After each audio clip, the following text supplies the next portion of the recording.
ഇടയൻ ഡോക്ടർ ഫിലിപ്പോസ് മാർക്കോസ്റ്റോസ്റ്റം മെത്രാപ്പോലിത്തയുമായുള്ള ഒത്തുചേരൽ കുട്ടികൾക്ക് നവ്യാനുഭവം. വലിയ ഇടയന്റെ കണക്കിലുള്ള നർമ്മത്തിൽ ചാലിച്ച മറുപടികൾ കുട്ടികളെയും മുതിർന്നവരെയും ചിരിയുടെയും ചിന്തയുടെയും ലോകത്ത് എത്തിച്ചു. തിരുവല്ല വേങ്ങൽ ശാലോ മർത്തോമ ഇടവകയിൽ നടന്നു വരുന്ന VBS ക്ലാസ് ആണ് ഇതിന് വേദിയായത്. തിരുമേനിയെ പോലെയാകുന്നതിന് എന്ത് ചെയ്യണമെന്ന ചോദ്യത്തിന് ദൈവത്തോട് പ്രാർത്ഥിക്കണം എന്നായിരുന്നു വലിയ ഇടയന്റെ മറുപടി. തിരുമേനി എന്തുകൊണ്ട് എപ്പോഴും ചിരിക്കുന്നു എന്ന ചോദ്യത്തിന് ഉടൻ തന്നെ മറുപടി വന്നു, ചിരി വന്നിട്ട് എന്ന്. തിരുമേനിയുടെ മറക്കാൻ കഴിയാത്ത അനുഭവം എന്തെന്ന ഒരു കുട്ടിയുടെ ചോദ്യത്തിന് തിരുമേനിയുടെ മറുപടി ഇങ്ങനെയായിരുന്നു, ഞാൻ ദൈവത്തെ പോലെയാണ്, അതുകൊണ്ട് എല്ലാം മറക്കും. രഹസ്യം വെളിപ്പെടുത്തുന്നതിന് കഴിയുകയില്ല എന്നായിരുന്നു ആരോഗ്യത്തിന്റെ രഹസ്യം എന്ന ചോദ്യത്തിന് ലഭിച്ചത്.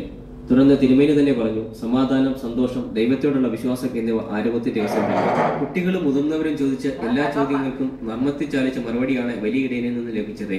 ഇടവക വികാരി ഡോക്ടർ സാംസൺ M. ജേക്കബ് അധ്യക്ഷത വഹിച്ചു. Shibu Varghese, Biju P. George, VK Varghese, Suja Sunny, Shirley Mathew തുടങ്ങിയവർ സംബന്ധിച്ചു.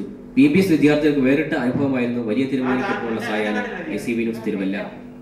ഇനിയൊരിടവേള.